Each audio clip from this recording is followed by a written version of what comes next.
Assalamu alaikum wa rahmatullahi wa barakatuh. My name is Salma and I am a mom of 6 kids. In our family, we are all on some part of the journey of reading and learning and memorizing the Qur'an, alhamdulillah. My oldest son is 21 and he's already married, alhamdulillah, and my youngest is 6. So we have a big range and we've been reading, memorizing, learning how to recite for the last 20 plus years, and so we have a lot of experience. So yesterday I made a little short clip about which books I recommend to help you with your Quran memorization or just the Quran journey in general. So I wanted to show you the books and also illustrate a perfect example of why this is necessary and needed and recommended, okay? So the first book I recommended yesterday is The Nonviolent Communication, or actually I recommended Atomic Habits. Might show it upside down in the video, I'm not sure. Nonviolent Communication and Set Boundaries. And one might wonder, how is this related to Quran reading or Quran studying? Well, it's very much relevant because when we say just show up, be consistent, continue reading. First and foremost, we should make dua. That's number one, no doubt about it. But then it kind of gets practical. What do we do? How do we show up? Why do so many people quit? Why do we fall off the wagon, so to speak? So it has to do with our goals and habits being inconsistent or our goals too big. So this is where we go back to the concept of atomic habits. And then the second part is, it's necessary to set boundaries regarding our studying time, and then to communicate that with those around us in a non-violent way. And so what does that mean in practice? Well, I'll give you an example. I have a Quran class every morning. This is for me, not the children, just me. I have a Quran class every morning at 8:30 to 9 with my Quran teacher. It's an online class, and we're supposed to meet up Monday to Thursday, 8:30. Sounds easy enough. Well, actually, no. In reality, it's a bit more complicated than that. And so, as I mentioned, I'm a busy mom of 6 children, 5 currently at home. And so we're homeschoolers as well, so which means everybody's home. And so protecting my time requires multiple steps, right? So even the Quran itself, the Quran class itself, or like my Quran reading time has to be set up in such a way that it's doable.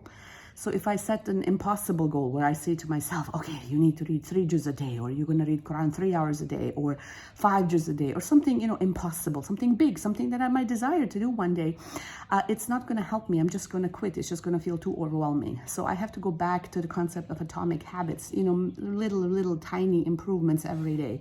So I have to say, for example, I'm just going to do the 30 minutes, right? And so, for example, the understanding I have with my Quran teacher, I communicated with her that I cannot be expected from her to do any other work beyond the class, right? So a lot of time we'll do a class and then the teacher will give us homework, that takes up so much time. And basically for me, once the class is finished, I got to go. I have things to do. My family is waiting for me. My children need me. So the expectation is any work I do, it's going to be in those 30 minutes, right? Any corrections, any practice I might need, it's going to be done in those 30 minutes. So that's something doable, right? So then I know all I have to do is show up. So then I know my 30 minutes are guaranteed, right? So that's kind of setting myself up for success using the concept of atomic habits, little bit of improvement, right? Consistent, but little tiny improvements over time, right? And of course, Atomic Habits has way more tips in there, but I'm just kind of trying to give you an idea why these books can help you on your Quran journey. The other idea is boundaries, right? So if I have a class at 8:30 to 9, I have to make sure that time is protected. And not only that time, I will need a few minutes to set up. I will need to be able to get up early and on time. I will have to go to bed on time. So these are all things that are necessary.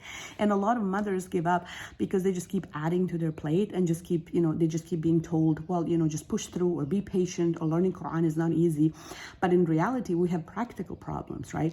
We have expectations of other people around us that we're just going to be able to show up and do all these other things and then just squeeze in our Quran time somewhere else. And this is applicable to you as a Quran student yourself, or if you're a mother who's teaching children at home, right? And so boundaries are extremely important. So communicating boundaries around your time, that this is something that's important. So like I said, it's not only the class at 8:30, but that means I need to be able to be rested enough, so that I don't cancel my class.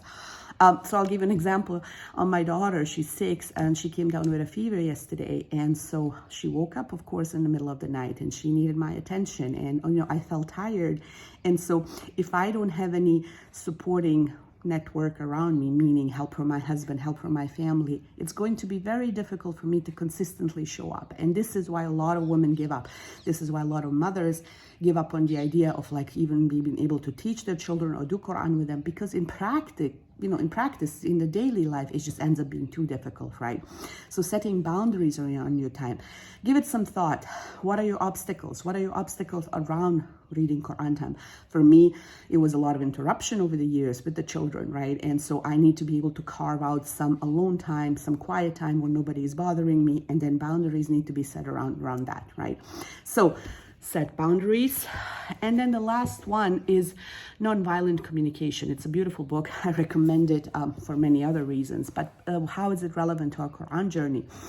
It's relevant because it teaches us how to communicate in a nonviolent manner, and what it means here in this particular case, without shaming, without blaming, without being a victim, right? And encouraging us to take responsibility for our own feelings and needs, and so communicating that. And so this is incredibly important if you're teaching your children. You don't want to shame and blame them, which ends up being really common, unfortunately. And this is why the Quranic atmosphere does not really thrive in the average Muslim household, unfortunately. So we have to learn how to communicate.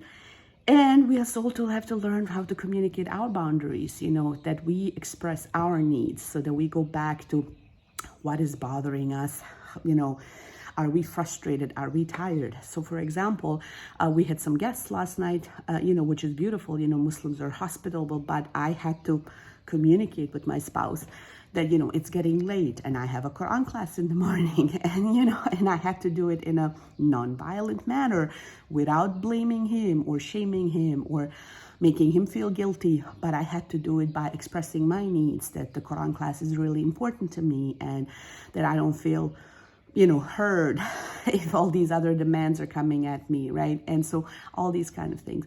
And so all these things, they might not seem relevant, okay, but isn't Quran learning just about tafsir and tajweed and all these kind of things? Yes, for sure. But all these, the supporting network and structure is missing. So many women, and I used to be in that place, we beat ourselves up. Why is it not possible? Why can't I add 2 more plates? The common advice is just be patient, or Quran learning is hard.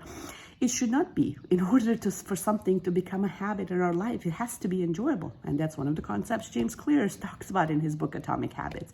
So the process needs to be enjoyable, even if it's 1 ayah a day, right? So sometimes there's so many steps that are preventing us from reading Quran regularly. Maybe we don't even know what the Mus'haf is. Maybe we don't have a dedicated area, making our environment easier. So all these things are important. And this is why I recommend these 3 books, inshallah. Maybe if I have time, I will do a review of all 3 books separately, and so you guys can see how it exactly relates to the Quran learning journey. All right, talk to you soon. Assalamu alaikum.